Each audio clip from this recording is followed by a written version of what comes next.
নমস্কার, গল্প সমগ্র চ্যানেলে আজকে আপনাদের কাছে নিয়ে এসেছি জগবন্ধু হালদারের লেখা হারায়নি।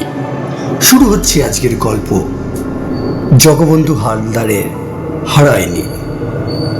শুরু হচ্ছে আজকের গল্প। হিমঢাকা ছোট্টি হিমালয়ের দুর্গম অঞ্চলে এক তুষারাবৃত স্থানের নাম। এখানে কোনো গ্রাম বা বসতি নেই। পাহাড়ে ঘেরা এটা একটা তুষার ধবল বিস্তীর্ণ সমতল ভূমি। ওখানে একটি মাত্র বাড়ি বরফের মাঠের মধ্যে একা দাঁড়িয়ে আছে। সরকারি বাড়ি, পাথর গেটে তৈরি, এবড়ো খেবড়ো দেওয়াল। কখনো সরকারি লোক এলে কয়েকদিন এখানে থেকে যায়। তারাও এটাকে হিমঢাকা চটি বলে। সরকারি নথিপত্রেও এটার নাম দেওয়া হয়েছে হিমঢাকা চটি। কথিত আছে অতীতে এখানে একটা সরোবর ছিল, সেই সরোবরকেই তীর্থ মানা হতো। তখন তীর্থযাত্রী আসতো, তাই একটা চটিও ছিল এখানে। পরে কোনো এক সময়ে গোটা অঞ্চলটা চিরদিনের জন্য তুষারাবৃত হয়ে যায়। তারপর সে জলাশয়ের কোনো চিহ্নও নেই। সেই থেকে এই পথে কোনো তীর্থযাত্রী আসে না। সেই দিনের সেই চটিও এখন হারিয়ে গেছে। এখনকার হিমঢাকা চটি বলতে ওই সরকারি রেস্ট হাউস। এটা তৈরি হয়েছে 18 বছর আগে। চীনের সঙ্গে ভারতের যুদ্ধ হওয়ার পর এটা গুরুত্ব অনেক বেড়ে গেছে।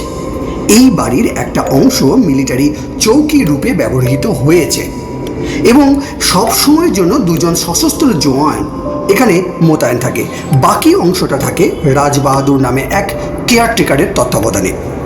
হিমালয়ের বিভিন্ন অঞ্চলে বনবাদারে টহল দিতে দিতে সেদিন রমেশ সামন্ত হাজির হলো এই রেস্ট হাউসে। রমেশবাবু বোটানিক্যাল সার্ভে অফ ইন্ডিয়ার একজন উদ্ভিদ বিশারদ এবং গবেষক। তার এই ভ্রমণের উদ্দেশ্য হিমালয়ের গায়ে নতুন নতুন উদ্ভিদের সন্ধান করা। হিমালয়ে তো শুধু পাথর নয়, সেখানে এক বিশাল উদ্ভিদকুল অবস্থান করছে। দীর্ঘদিন ধরে হিমালয়ের বিভিন্ন অঞ্চল ঘুরে ঘুরে রমেশ সামন্ত যখন হিমঢাকা চটিতে এসে হাজির হলো, তখন সন্ধ্যা নেমে আসছে। পরিচয়পত্র দেখে কেয়ারটেকার রাজবাহাদুর রমেশকে রেস্ট হাউস আশ্রয় দিল। রমেশ দেখল রেস্ট হাউসের ঘরগুলো পার্বত্য গুহার মতো রহস্যময়।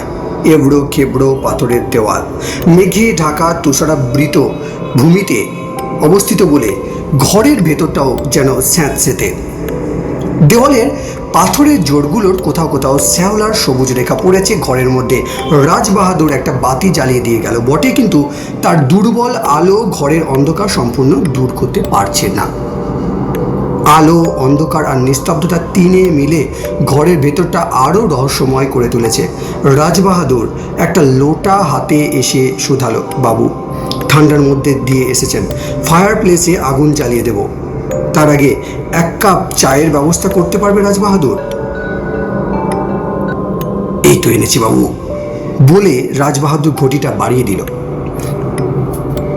এই যে লোটা, ঘটিতে করে চা, কাপ বা কাঁচের গ্লাসের সঙ্গে সঙ্গে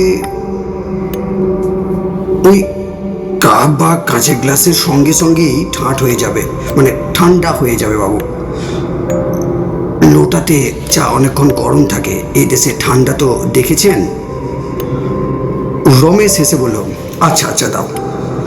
একটু পরে চায়ের ঘটিতে চুমুক দিতে দিতে রমেশ বলে, আচ্ছা রাজবাহাদুর এখানে রান্না করে গে?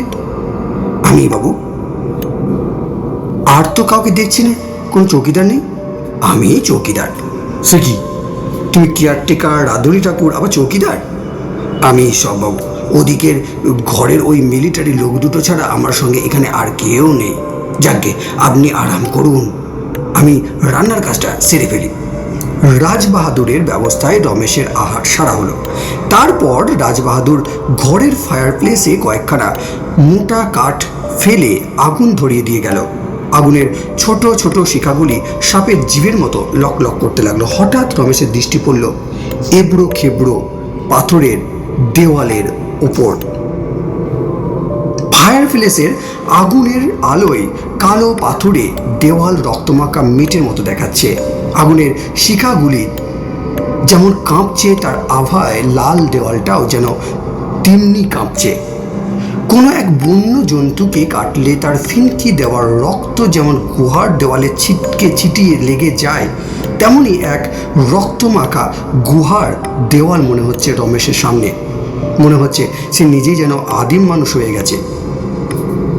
ক্রমে রাত গভীর হতে লাগলো। কে? হঠাৎ রমেশ অস্পষ্ট আর্তনাদ করে উঠল। কিছুক্ষণের জন্য বিস্ময় ও আতঙ্কে তার কণ্ঠ আড়ষ্ট হয়ে গেল। ঘরে জানালা বলতে কিছুই নেই, কিন্তু বারান্দার দিকে দেওয়ালের মাঝখানে 1 ফুট করে চওড়া কয়েকটা ফুটো আছে। তারই একটা ফুটো দিয়ে একটা মানুষের মুখ ঘরের ভিতর দিকে ঝুঁকে পড়েছে। হনুমান টুপিতে সারা মুখ মাথা ঢাকা। ফায়ারপ্লেসের আগুনের লাল আলো পড়ে তার চোখ দুটো আগুনের ভাটার মতো জ্বলছে। বিকট দেখাচ্ছে মুখটা, তার চেয়েও বিকট, অথচ ভারী তার কণ্ঠস্বর। তুমি কে? জগৎ কে?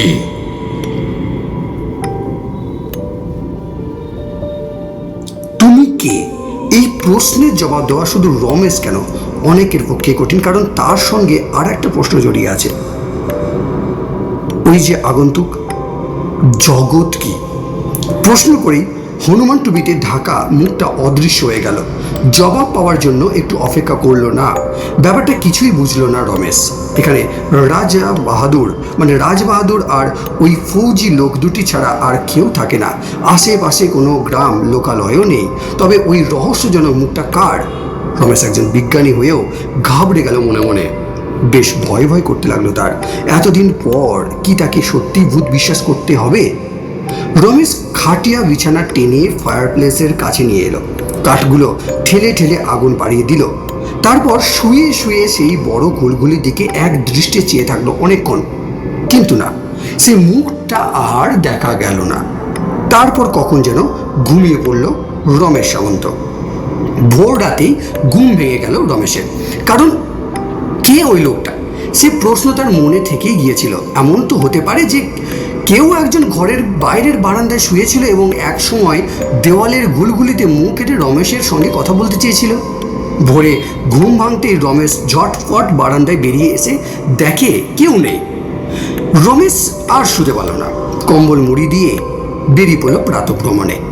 বাইরে বরফ বিছানো প্রান্তরের ওপর দিয়ে চতুর্দিক যেন ঘন কুয়াশার মেঘ কুণ্ডলি পাকিয়ে ঘুরে বেড়াচ্ছে।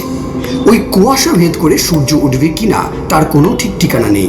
তবু ভোরের রূপলি আলোয় মোটামুটি সবই দেখা যাচ্ছে। রমেশ উদ্ভিদবেত্তা, যে উদ্দেশ্যে সে এসেছে সেটা হলো নতুন নতুন উদ্ভিদের সন্ধান করা, কিন্তু না, এই কোহেলিকাচ্ছন্ন তুষার ভূমির কোথাও কোথাও কয়েকটি পরিচিত বৃক্ষ ছাড়া কোনো অপরিচিত নতুন উদ্ভিদ তার চোখে পড়ল না। শীতের প্রকোপে একসময় তার চায়ের পিপাসা পেয়ে গেল। সে ফিরে চলল রেস্ট হাউসের দিকে। মনে তার সেই হনুমান টুপি মুখটা ভাসছেই। তবু সারাদিন রমেশ সে সম্বন্ধে রাজবাহাদুরকে কিছু শুধালো না, বরং অপেক্ষা করলো যদি আজ আবার রেস্ট হাউসে সেই মুখটা দেখা যায়। হলেও তাই। রাত গভীর হওয়ায় সঙ্গে সঙ্গে আবার সেই আওয়াজ, তবে কে? জগৎ কি? রমেশ চমকে উঠে দেখে ঘুলঘুলি ফাঁকে সেই মুখ। বলতে পারলে না? হনুমান টুপি মুখ থেকে বেরিয়ে এলো। থেলিজ বলেছে, তুমি এবং সকল জীবের সৃষ্টি ও লয় হচ্ছে জল থেকে। জলই সব কিছু আধার। এ কথাটা কি ঠিক? এতটা বলি সে আবার অদৃশ্য হয়ে গেল। এদিকে রমেশ সমস্ত ভয়ে কাঁপছে।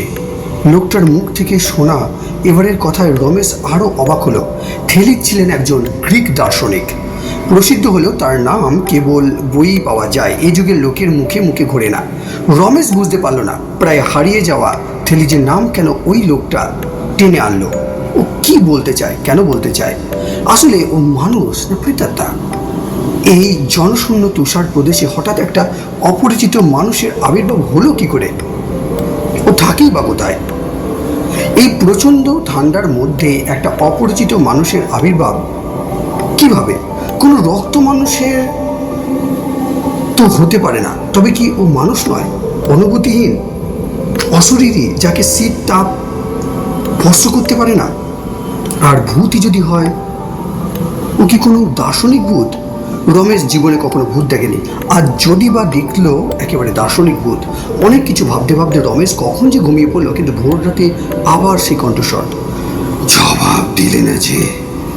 ঝট করে ঘুম ভেঙে গেল রমেশের। ধরফড় করে উঠে দেখে দেওয়ালের ফুটোয় সেই মুখ, সে মুখে সেই একই প্রশ্ন, তুমি কে? জগৎ কি? এই সব কিছু উত্তর জল। রমেশ এবার সাহস করে জবাব দিল, ধ্যাত। হনুমান টুপি পড়া লোকটা তাচ্ছিল্যভাবে উড়িয়ে দিল রমেশের কথা। রমেশ বলল, তুমি তো বলেছ দার্শনিক থেলিজ নাকি বলেছেন এ কথা। হ্যাঁ, কিন্তু আমার নয় দার্শনিক থেলিজের কথা ওটা। কিন্তু অ্যানেক্সিমেনিজের কি কথা?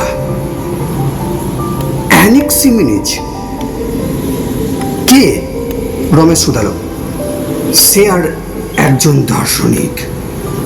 অ্যানেক্সিমেনিজ বলেছে সমস্ত দৃশ্যমান জগতের মূল আধার বায়ু, বায়ু বিরল হলে তাপ, তাপ থেকে আগুন এবং ক্রমে সূর্য তারকা হয়। আবার বায়ু ঘন হলে হয় পৃথিবী এবং ক্রমে জীব ও উদ্ভিদ প্রভৃতির সৃষ্টি হয়। অতএব বায়ুই সব কিছুর কিন্তু আধার। তাই বলে কি সেটাও সত্যি? কিছু বলতে পারি, আমারও কিছু বলার থাকে। বলতে বলতে মুখটা দেওয়ালের বড় ছিদ্রপথে অদৃশ্য হয়ে গেল। রমেশ ঝট করে উঠে দাঁড়ালো, মোটা কম্বলটা তুলে নিয়ে গায়ে মাথায় মুড়ে নিল। তারপর ঘরের দরজা খুলে যেন নিশির ডাকে বেরিয়ে পড়ল রেস্ট হাউসের বাইরে। কিন্তু কই, সে কোথায় গেল? রেস্ট হাউসকে পিছনে ফেলে রমেশ দ্রুত পায়ে এগিয়ে চলল বরফ জমা মাঠের মধ্যে দিয়ে। তার মানে হলো ওরা তাড়াতাড়ি হাঁটলে নিশ্চয়ই ধরতে পারবে তাকে। এই ফাঁকা মাঠের মধ্যে রমেশকে ফাঁকি দিয়ে কোথায় সে আত্মগোপন করবে? কি করতে পারবে না? রমেশ এবার ছুটতে আরম্ভ করলো। ছুটতে ছুটতে কত দূর এসে পড়েছে সে নিজেও জানে না। রমেশের চোখে পড়ল দূরে বরফ ঢাকা একটা হিমশৈল দাঁড়িয়ে। সেই পাহাড়ের গা বেয়ে একটার পর একটা কুয়াশা মেঘকুণ্ডলে নেমে এসে বরফের মাঠের ওপর দিয়ে গড়িয়ে তার দিকে এগিয়ে আসছে, আর তাদের সঙ্গে এগিয়ে আসছে একটা লোক। রমেশ এবার থমকে দাঁড়ালো। হ্যাঁ, সেই হনুমান টুপি পরা মানুষটাই। ওর পরনে ফুল প্যান্ট, পায়ে জুতো, মোজা, অ্যাঙ্করেট, গায়ে কোট, গলায় মাফলার, হাতে দস্তানা, চোখে চশমাও। চোখ খুলে তুষারকণা ছিটিয়ে দিয়ে কয়েকটা মেঘকুণ্ডলী ঝড়ের মতো এসে রমেশের ওপর দিয়ে চলে যেতেই দেখে সে লোকটা একেবারে তার সামনে এসে হাজির। কে তুমি? জগৎ কি? সেই প্রশ্ন। রমেশ এবার ভীষণ রেগে গেল।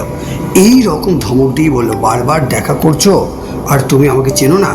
এবার তুমি বলো কি জন্য বারবার আসছো? এখন তো এই দুর্যোগের মধ্যে তুমি রেস্ট হাউস ছেড়ে বেরিয়ে এসছো। তুমি বলো কি জন্য এসেছো? রমেশ বলল, আমি তোমার সন্ধ্যা দিয়ে এসেছি, জানতে চাই তোমার ওই একই অদ্ভুত প্রশ্নের অর্থ কী। লোকটা হেসে উঠে বলল, এই প্রশ্নের অর্থ ও উত্তর পাচ্ছে না বলেই তো দার্শনিকরা আজও খুঁজে বেড়াচ্ছে। আমি শুধু তোমার মত কি সেটা জানতে চাইছিলাম, যদি আমার মতের সঙ্গে মেলে। লোকটা এবার উদ্গ্রীব হয়ে উঠল, আকুল অনুনয়ে বলল, বলবে তোমার মতটা বলবে। তোমারটা যদি আমার মতের সঙ্গে মিলে যায় আমি নিশ্চিন্ত হব।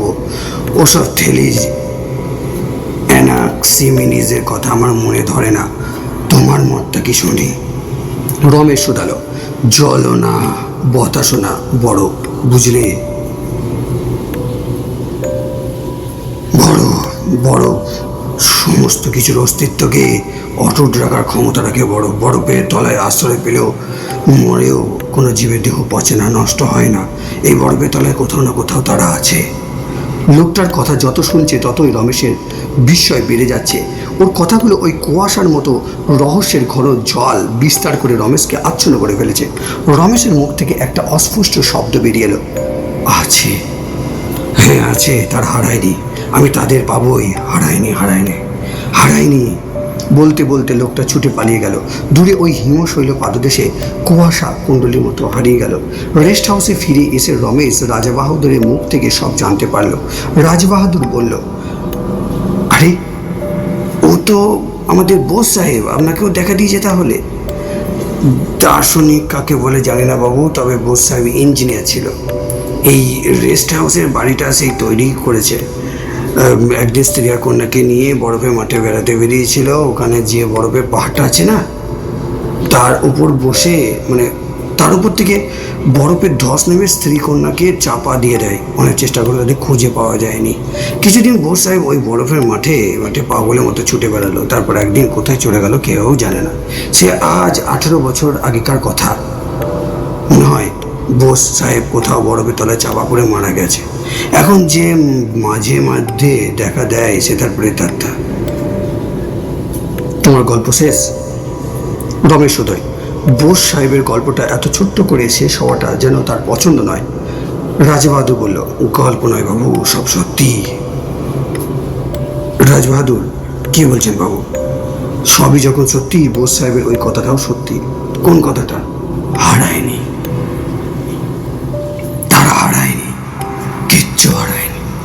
শেষ হলো আজকে সমগ্র পর্ব হারায়নি।